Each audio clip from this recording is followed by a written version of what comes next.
En el siguiente video abordaremos el tema principal, que es la gastritis en animales mayores. Las narradoras son Yarixa Segovia, Romina Ambiado y Dalit Ambiado, comenzando a presentar Yarixa Segovia. Para iniciar, comenzaremos por definir lo que corresponde a una gastritis, que básicamente es una inflamación de la mucosa del estómago. El dolor abdominal asociado a las enfermedades generalmente está causado por la distensión de las paredes del tracto gastrointestinal. Las contracciones del intestino es dolorosa porque ocasiona la distensión directa de los segmentos adyacentes. El sistema digestivo comienza desde la cavidad bucal, pasando por el esófago, continuando con el estómago, intestino delgado, intestino grueso y finalizando con el recto. En esta presentación principalmente nos vamos a enfocar en esta zona de acá, el estómago, y hablaremos un poco de intestino delgado. Para comenzar necesitamos conocer las partes del estómago. En el estómago se observan 4, que es el cardias, que es la unión del estómago con el esófago, el fundus, que es la región dilatada que forma una especie de bóveda como se ve aquí, el cuerpo, que es la región más extensa del estómago, y el antro pilórico, que es la región más pequeña del estómago, que en forma de embudo se estrecha para unirse con el intestino formando el píloro. Esta zona contiene el esfínter pilórico, que posee el paso del contenido gástrico a la porción inicial del intestino delgado, o lo conocemos o más conocido como duodeno. Es esta la cavidad del sistema digestivo donde se degradan los alimentos por la acción de los jugos gástricos. En la zona de transición entre ambos se encuentra el esfínter esofagogástrico, que evita el reflujo del contenido estomacal hacia el esófago. El paso del esófago al estómago supone un gran cambio anatómico e histológico, que lo podemos ver en el tubo digestivo.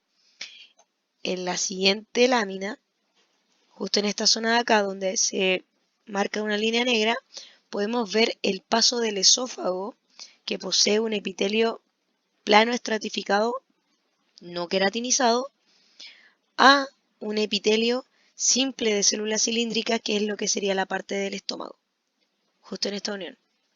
Al igual que el resto del digestivo, el estómago está formado por 4 capas principales, que es la mucosa, la submucosa, la muscular y la capa serosa. Vamos viendo la primera capa, que es la mucosa. En la mucosa del estómago está formado por un epitelio simple de células cilíndricas altas que forman pliegue muy compacto. Se dividen en 3 capas, que es el epitelio, la lámina propia y la lámina muscular de la mucosa. Acá las podemos ver en detalle. En la superficie de la mucosa existen células epiteliales simples que reciben el nombre de célula mucosa superficial. Las células epiteliales forman columnas de células secretoras que se llaman glándulas gástricas. Esta parte de acá, en esta visión, podemos ver las glándulas gástricas, las cuales desembocan en las foveolas o fositas gástricas, que finalmente se encuentran en la luz del estómago. Las glándulas gástricas existen diferentes tipos de células, cada una de las cuales produce una sustancia diferente. Aquí les mostraré algunas de ellas. Comenzando por las células parietales, que son las que encontramos en esta imagen acá, que principalmente son las que producen el ácido clorhídrico y factores intrínsecos. Las otras células que podemos ver acá son las células principales, que son las productoras de pepsinógenos y lipasa gástrica. Y acá tenemos algunas células endocrinas, como por ejemplo que son encargadas de la producción de la histamina.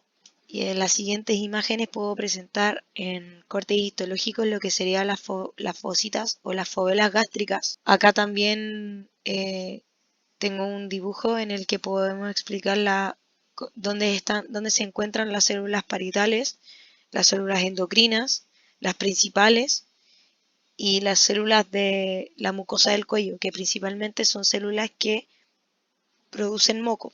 Y aquí también tengo una imagen en el que podemos mostrar las células parietales y las células principales a nivel histológico, que se ven aquí, células principales y células parietales. Continuando con las capas del estómago, en esta imagen podemos ver a nivel histológico, otra vez, lo que ya habíamos hablado un poco, que es la mucosa o túnica mucosa, que es toda esta parte de acá, en el que encontramos el epitelio, la lámina propia y la muscular de la mucosa, que es esta parte de acá. Justo es esta la división que nos da el paso a la siguiente capa, que es la submucosa. Está formada por conectivo laxo con numerosos linfocitos y células plasmáticas. Contiene numerosos vasos sanguíneos y linfáticos. Por ejemplo, estos de acá. Bajo esta capa encontramos la capa muscular, que es esta de acá. La capa muscular está formada por 3 capas de músculo liso, una interna oblicua, una intermedia circular y una externa longitudinal. Acá nos muestra la circular interna y la externa longitudinal. En la circular se encuentran numerosas fibras nerviosas que forman el denominado plexo de Auerbach, las cuales coordinan la contracción estomacal para dirigir la comida. En esta imagen de acá encontramos el plexo de Auerbach, que en la siguiente imagen podemos apreciar mucho mejor. Esta es la parte externa longitudinal y en este círculo de rojo podemos encontrar el plexo de Auerbach a nivel histológico. Continuando con la presentación nos queda una última capa, que es la capa serosa, que es esta de aquí. Esta fina capa que podemos denominar acá. La serosa del estómago es similar a las otras partes del sistema digestivo. Se continúa con el peritoneo de la cavidad abdominal y visceral. Basándonos en la histología de la mucosa, esta de acá, encontramos únicamente 3 zonas del estómago con características propias, que es el cardia, la región fúndica, que engloba el fundus y el cuerpo del estómago, y la región pilórica, que incluye el antro pilórico y el píloro. En esta siguiente imagen se ve claramente el cambio a nivel epitelial que sufre el píloro, que posee un epitelio con pseudovellosidades, que son la que vemos acá. Toda esta la porción, esta es la parte de la mucosa del píloro, que se ve que posee pseudovellosidades. Y justo en esta parte de acá es el cambio a lo que sería el duodeno, o la primera parte del intestino delgado, en el que podemos apreciar que en la parte de la mucosa, su epitelio, encontramos vellosidades intestinales que también poseen microvellosidades. En esta imagen podemos mostrar las vellosidades que se encuentran y acá podemos encontrar las microvellosidades de la vellosidad. Esto es una imagen de microscopía electrónica, de barrido electrónico. A continuación, les dejo con mi compañera que nos hablará sobre la histopatología. Buenas tardes, profesor. Habla Romina Enviado. Siguiendo con las descripciones de gastritis, explicaré histológicamente la gastritis crónica superficial y la gastritis aguda erosiva o ulcerada, y también de la enfermedad específica asociada. La gastritis crónica superficial se caracteriza por alteraciones degenerativas en las células del istmo, infiltración de linfocitos y plasmocitos preponderantemente en la porción superficial de la lámina propia. Entre las foveolas gástricas, la infiltración generalmente incluye variable cantidad de neutrófilos. En la gastritis aguda erosiva o ulcerada existen 2 variedades. La primera es secundaria a cuadros patológicos graves con persecución multiorgánica, quiere decir estrés, shock, sepsis y lesiones graves del sistema nervioso central. Y la segunda es por ingesta de alcohol, ácido acetilsalicílico y antiinflamatorios no esteroidales. En su morfología se encuentra la mucosa gástrica hiperémica, edematosa, con petequias dispersas, erosiones e incluso úlceras. Las petequias son esas que estoy indicando con el cursor. Referente a la patogenia, se han propuesto los siguientes mecanismos, aunque no se demuestren en todos los casos, como la hipersecreción de ácido clorhídrico, modificaciones microcirculatorias inducidas por el shock o la sepsis que determinan la isquemia, menor producción de moco y déficit de prostaglandina. Cuando su evolución es secundaria a enfermedades graves, a veces constituye un fenómeno agónico terminal. En general pasa inadvertida. En algunas ocasiones las lesiones erosivas o ulceradas pueden sangrar o rara vez perforarse. Cuando cede el fenómeno inflamatorio, las erosiones curan por regeneración de la mucosa. Las úlceras curan por tejido granulatorio que deja una cicatriz a menudo imperceptible y regeneración de la mucosa. Pasando ya al diagnóstico de la gastritis, voy a explicar un ecograma. Esto que vemos aquí es un ecograma de enfermedades gastrointestinales en potros. En la imagen A se muestra un ecograma transversal obtenido desde la línea media cráneo-ventral de un potro con esterocolitis e hile. La letra I indica que debajo de la pared corporal hay dos asas de intestino delgado circulares llenas de líquido con paredes engrosadas. La letra S demuestra que dorsal a las paredes hay una gran cantidad de líquido que contiene algunas partículas ecogénicas de ingesta dentro del estómago, que debería ser eliminado por intubación nasogástrica. La imagen B muestra un ecograma desde la línea media ventral de un potro con intususcepción del intestino delgado. El número 1 destaca el asa intestinal que contiene la intususcepción indicada por el número 2. El asa está doblada sobre sí misma de modo que el plano de explotación ha realizado un corte transversal de dos lugares. Ahora pasaré a hablar de una de las enfermedades más comunes que produce gastritis en animales mayores, más frecuentemente en equinos, llamada salmonelosis. La salmonelosis está causada por muchas especies de salmonela y se caracteriza clínicamente por uno o más de 3 síndromes principales. La septicemia, que es una infección grave generalizada debido a la existencia de un foco infeccioso, la enteritis aguda y la enteritis crónica, que es una inflamación. La enfermedad se observa mundialmente en todos los animales y su incidencia ha aumentado con la intensificación de la producción de animales de granja. Los terneros jóvenes, lechones, corderos y potrillos normalmente desarrollan la forma septicémica. Los bovinos, ovinos y equinos adultos normalmente desarrollan enteritis aguda, mientras que los cerdos en crecimiento y algunas veces el ganado vacuno puede presentar enteritis crónica. El animal portador clínicamente normal constituye un problema grave en todas las especies hospedadoras. Sus factores de contagio son la contaminación del entorno, ya sea en alimentos, agua o contacto con animales que estén eliminando la bacteria activamente. El estrés del animal puede ser muy importante en el origen y evolución de una enfermedad, que tenga, por ejemplo, antecedentes de cirugía, transporte o cambios en la alimentación. Se relacionan estos con trastornos gastrointestinales como cólicos o tratamientos con fármacos antimicrobianos, que a menudo conllevan a una diarrea.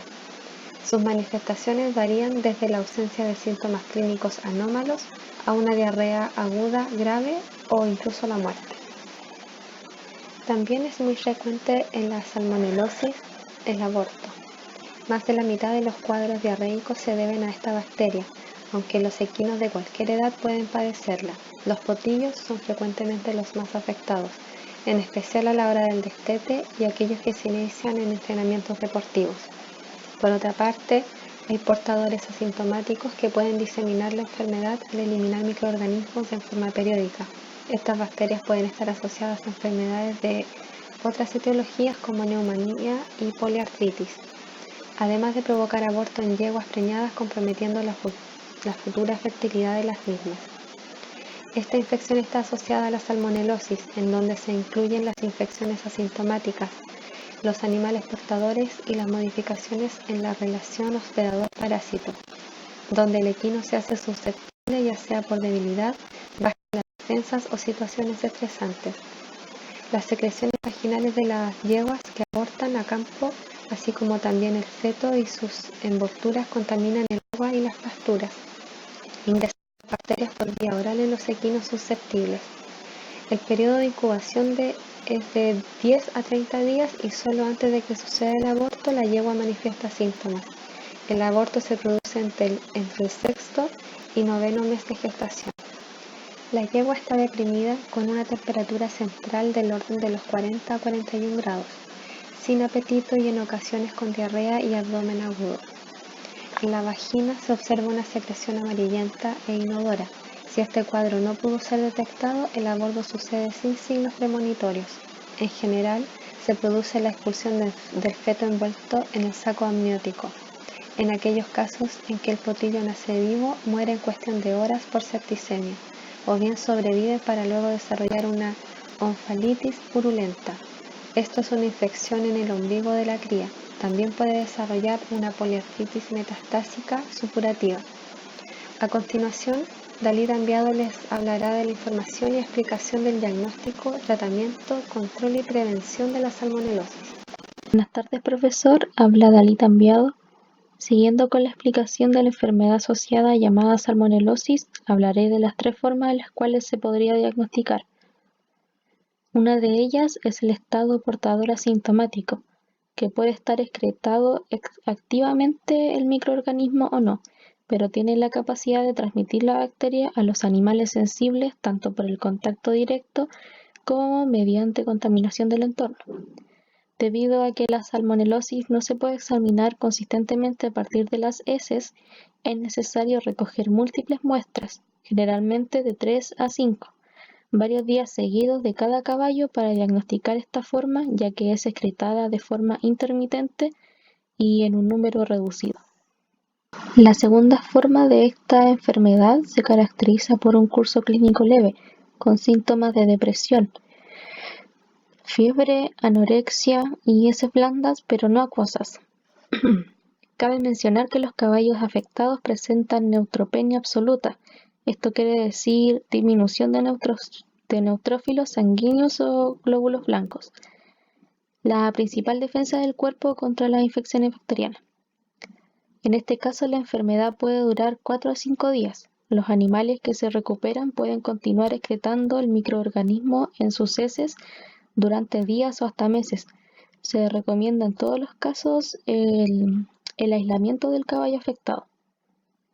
Finalmente, la tercera forma se caracteriza por un inicio agudo de depresión grave, anorexia, neutropenia profunda y con frecuencia dolor abdominal. La diarrea aparece en 6 a 24 horas. Las heces son líquidas y de olor fétido. Los caballos afectados se deshidratan rápidamente y se va produciendo acidosis metabólica. Y eso es que acumula demasiado ácido en el cuerpo. También se producen pérdidas de electrolitos a medida que se deterioran. En esta tercera forma, la salmonelosis grave desemboca en una pérdida considerable de proteínas. Las concentraciones de proteínas plasmáticas pueden llegar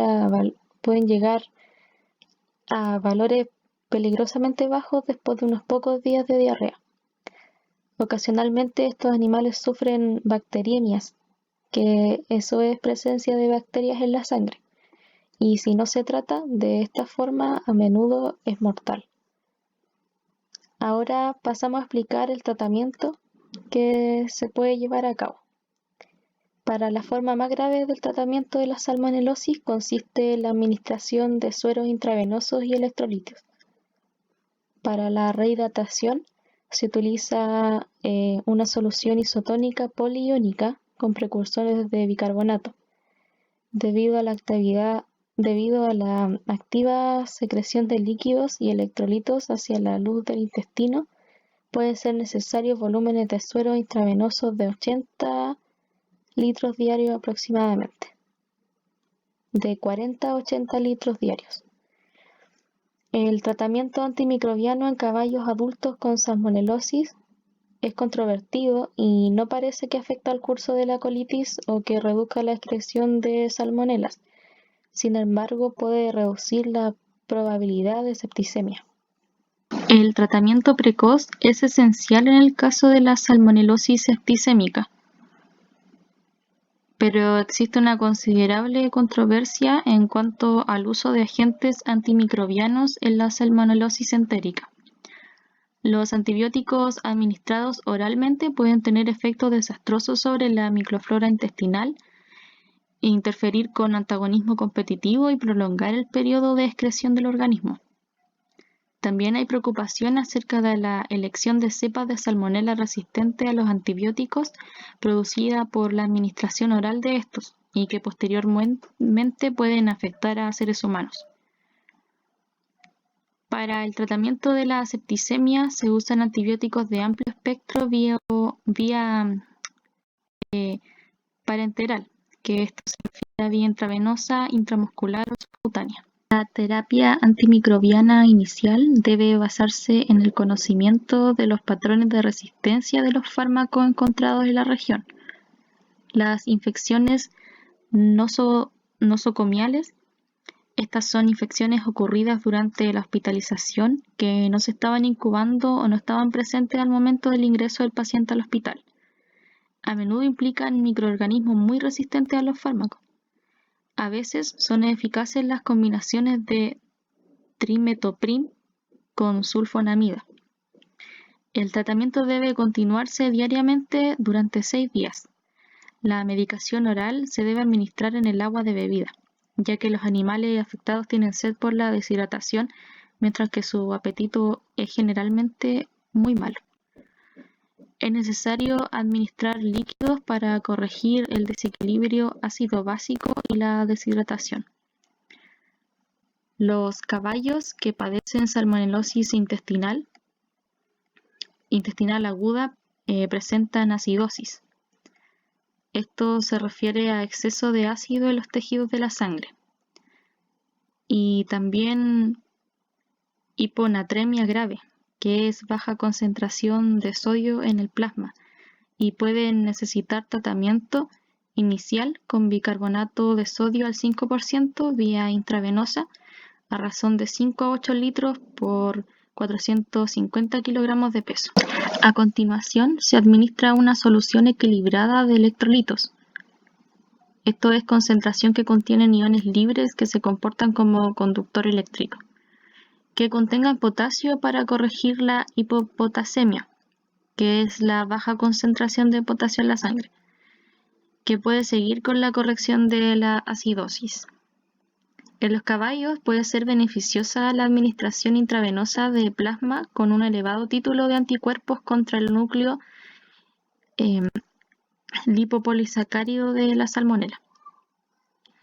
Los patrones de resistencia varían entre los aislamientos de salmonela y pueden cambiar durante el curso del brote. Debe considerarse el estado de hidratación del caballo cuando se selecciona un microbiano. El antibiótico ideal también debe ser liposoluble. Quiere decir que debe ser soluble en grasa o aceites. Podría ser muy beneficioso el uso de protectores gastrointestinales, ya que el tratamiento puede tener efectos secundarios importantes como ulceración gástrica y colónica y nefrotoxicidad, que es toxicidad ejercida sobre los riñones. Por lo tanto, debe utilizarse la dosis mínima efectiva de este tratamiento. Voy a pasar a hablar un poco de lo que es control y prevención. Los problemas más importantes a causa de los animales portadores son los alimentos, agua y entornos contaminados. Para monitorizar el estatus del rebaño con respecto a salmonela, se pueden cultivar hisopos impregnados en desagües o en los filtros de leche. Los principios del control consisten en la prevención de la introducción y limitación de la difusión dentro del rebaño. Prevención de introducción se debe tratar por todos los medios de impedir la introducción de un portador. Esto se puede lograr comprando animales solo directamente a aquellas explotaciones que se sabe están libres de la enfermedad y teniéndolos en cuarentena durante una semana, mientras se evalúa su estado de salud. El asegurarse de que las partidas de alimentos estén libres de salmonela depende de la integridad y seguridad de que la fuente de origen de las mismas no esté contaminada. Eso fue la presentación de gastritis en animales mayores. Muchas gracias por su atención.